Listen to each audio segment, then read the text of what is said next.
Welcome back to the channel, you guys. Here today, we have what may not look upon first impression a very special Audi, but here in modern context, Johnny, the owner of this car, and the guys over at HPA have been trying to convince me this week that the Audi TT is more special and more unique and more robust than I would have initially thought. So this is a 2012 Audi TTRS.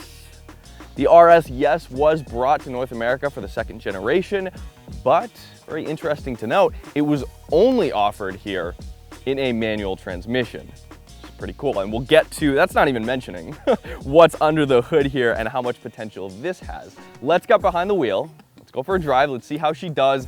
And we'll crack open the turbo 5-cylinder a little bit. It's no RS3, but I have a feeling that it's gonna be a lot of fun. So let's go for a drive.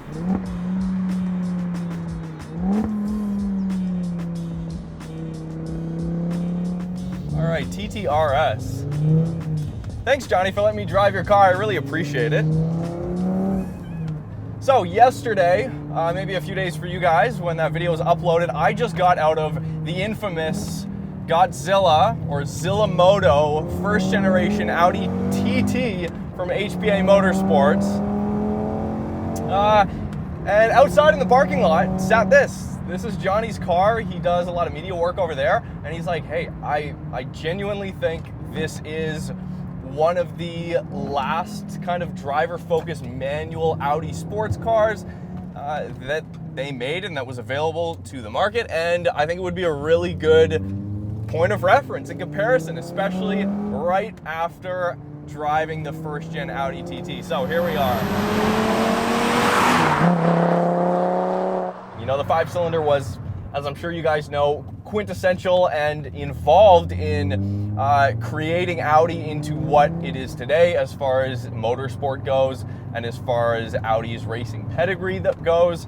Thus comes the first TTRS, which had this, brand new at the time, the original 5-cylinder single turbo 2.5 from Audi since the 90s.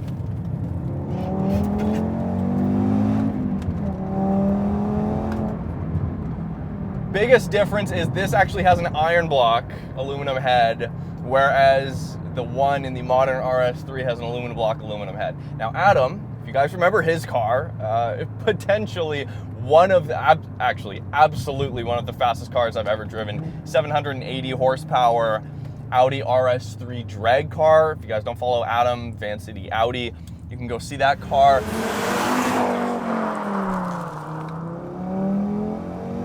7,000 RPM. Such a unique sound. Like it's almost half a V10 here. It sounds so unique. Very similar to the RS3.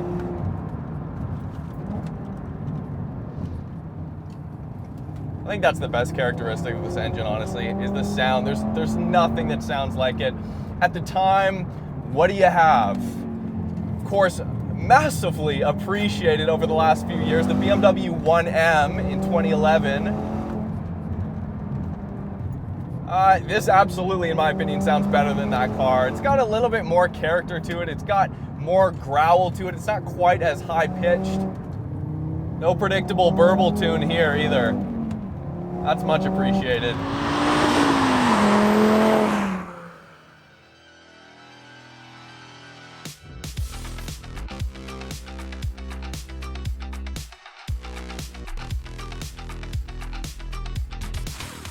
1,500, only 1,500 Audi TTRSs were actually brought to North America. So they were introduced in the European market first. They were available in a dual clutch as well as a 6-speed manual. And then Audi's like, okay, we'll bring a few of these over to North America. We'll give the Americans a little taste of what we're brewing up here. See if we can convert, I was about to say, let's see if we can convert some Mustang and Camaro owners to Audi TTs, but that was absolutely not the goal. That did not happen. No Camaro owner was convinced to buy an Audi TT. Let's bring 1,500 of them over here in Canada. Only 169 were ever sold here, and they're all manuals, and the rest were in America, all manuals. So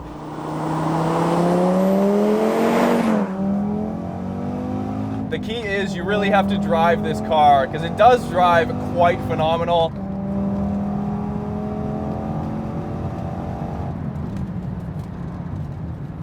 Glued to the road. Glued to the road. These KWs handle everything, every small little bump at high speed very well. Very well. I can tell the rebound set quite aggressively. I've driven Caymans, I've driven a 1M, I've driven an M2, although that's newer. This, what surprised me, especially yesterday driving, I mean, I kind of expected it from Godzilla because it is like a race car for the road, but even here with these Euro spec, actually TTRS seats that Johnny spec'd here, slightly different than the North American ones, I feel like I'm sitting on the road. And I that's why I say this car is such an experience where you have to get behind the wheel, and you have to drive it, and you have to hear it to really get the full story here.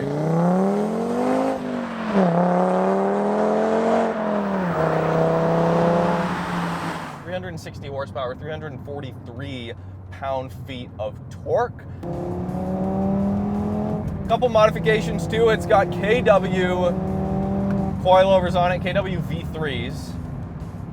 So those have adjustable compression and rebound separate from each other. Now, I know how tempting that sounds. I know how tempting that sounds for the backyard enthusiast, the backyard tuner. But I actually met Tom from KW yesterday at HPA, and he just kind of drove this further into my noggin, into my skull. That, yeah, you can spend the extra dollars and go the extra mile for top dollar suspension components such as KW. I'm not paid to talk about them at all. I'm just saying that you can do that, but the real tweaking and the real benefit comes in having a professional give you feedback and advice on your specific application and how to adjust it for your style of driving.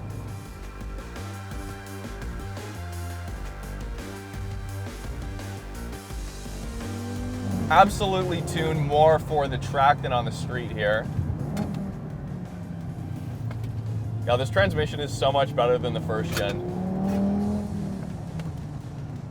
And we've got this really cool steering wheel mod here, which is, I mean, Johnny called it tacky or some, I don't know what word he used to describe it, but it is a Chinese product. But, you know, it's really cool. It kind of emulates what we saw a few weeks ago on the Ferrari F12, being there are shift lights at the top of the steering wheel. And then there's actually a little screen here, which can display a number of things. It's got your RPM down to a single revolution per minute in real time, and then you've got your coolant temperature, and you've got a speedo, and you've got a few other things. So actually incredibly useful.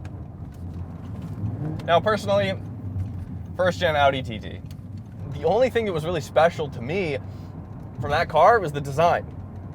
And I look at that car now, I'm like, I don't want to walk up to it. I would never look back at that car if I parked it somewhere and was walking away from it. That's just me. I know people who are the opposite, and that is the beauty of perspective in the automotive world. Now, here in the second gen Audi TT, running from 06 to 2014, things got a little bit more modern. The R8 had already come out, and it was Audi's time to kind of carve their own place in the market.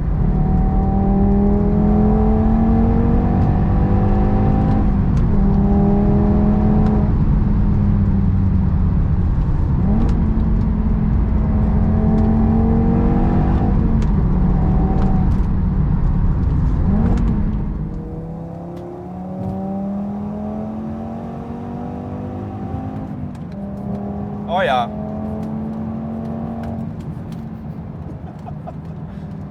It's not a slow car. Not a slow car. Good gearing too. the Audi TT strikes a good middle ground between its front-engined brothers and sisters, a little bit of rubbing there, like the S4 and the RS4 and the R8. This is basically the best package, the best iteration you're going to be able to get out of a front-engine Audi, because that engine is pushed so far forward in front of those front axles. So there is a little bit of understeer here. Not nearly as bad as the S4 I drove a while ago and some of the other sedans.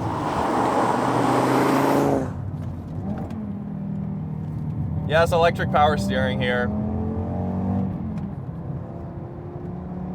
Probably one of the worst things about the Audi TT. It's not terrible. This is a very early 06 electronic power steering rack that, you know, it's nicely weighted in the corners here. You put it in sport mode, you do get a little bit more in terms of throttle response. Really cool too to get out of the RS3 with a dual clutch that blips so incredibly fast, and then to get to actually appreciate what that transmission is doing and being able to shift gears and blip yourself. Is this the only way that you can get the 2.5 5-cylinder in a manual? I think that might actually be the case. Mid-pipe delete is perfect. It's just what you need.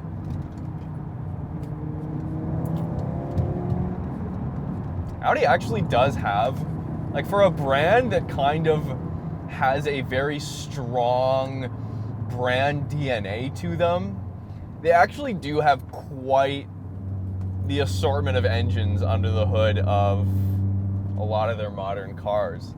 The Audi VW group in general, or at least they did back in 2012. VR6 1.8T, this, the 2.5 5-cylinder, the 4.2 V8, the 5.2 V10, of course, was in the Huracan and whatnot, but this being an iron block too, let's pump this full of boost. Let's see, you know, this car is 10 years old, guys. This car's, it's not gonna wait around forever. Let's just start throwing boost at these. We've seen what the RS3 can do, and those are a lot more expensive to buy brand new. They have the dual clutch. I mean, ultimately, what you're really doing is just, okay, how can we kill this transmission?